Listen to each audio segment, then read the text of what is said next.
तजुर्बे की बात। एक बार की बात है, एक राजा के यहाँ एक सेनापति था जो बहुत बूढ़ा हो चुका था। सेनापति ने राजा से कहा कि अब मेरी उम्र बहुत हो चुकी है, मैं किसी और को अपने तजुर्बे से तलवारबाजी सिखाना चाहता हूँ।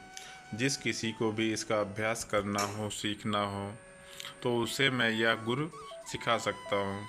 राजा ने अपने सभी दरबारियों को बुलाया और यह बात उनके सामने रखी, जिसमें से अनेकों नौजवानों ने सेनापति को अपना गुरु समझते हुए उनसे तलवारबाजी सीखनी चाहिए। कुछ दिन के बाद एक नौजवानों में से एक के अंदर घमंड उमड़ आया।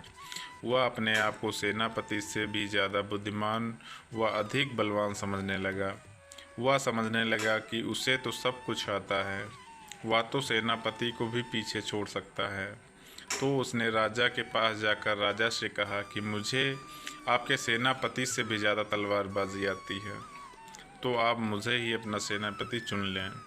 और घमंड में आते हुए कहा कि अगर आपको कोई शक है तो आप अपने सेनापति से मेरा एक मुकाबला करवा लीजिए, आपको यकीन हो जाएगा कि कौन ज़्यादा तलवारबाजी जानता है।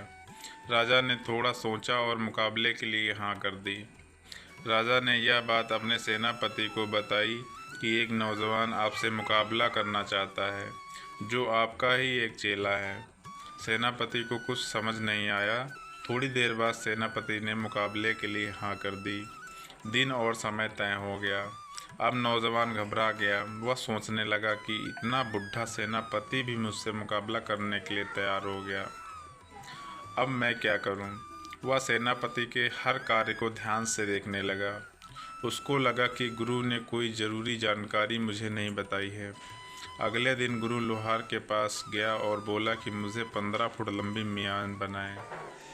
वह नौजवान भी इस बात को देख रहा था। उसने सोचा कि सेनापति लंबी तलवार के सहारे मुझसे जीतना चाहता है।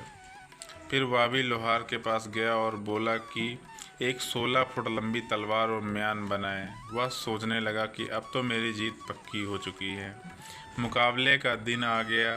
मुकाबला के शुरुआत में ही गुरु ने अपनी तलवार निकाल कर उसके गले पर रख दी और चेला लंबी तलवार होने के कारण तलवार को म्यान से निकाल ही नहीं पाया और हार गया। तब उसे पता चला कि गुरु ने तो केवल म्यान ही लंबी बनवाई थी, लेकिन उसमें तलवार तो सामान्य ही है। चेले को अपनी गलती का एहसास हो चुका था कि उसने बहुत बड़ी भूल कर दी थी। उसने अपने आप को अपने गुरु से भी ज़्यादा महान मान लिया था। वह गुरु से माफ़ी मांगने लगा और गुरु तो आखिर गुरु ही होता है, उसे माफ़ कर दिया। दोस्तों, इस छोटी सी कहानी से हमें यह सीखने को मिलता है कि कभी भी अपने गुरु का या अपनों से बड़ों का अपमान नहीं करना चाहिए। अपने आप को यह नहीं समझना चाहिए कि वह सब कुछ सीख चुका है, क्योंकि इंसान कितना भी बड़ा हो जाए, कितना भी सीख ले, लेकिन वह सब कुछ कभी नहीं सीख पाता। ऐसा इंसान ज़रूर कोई और होगा जो उससे भी ज़्यादा जानता है। तो हमेशा अपने गुरु का या अपनों से बड़ों का आदर करना चाहिए, सम्मान करना चाहिए।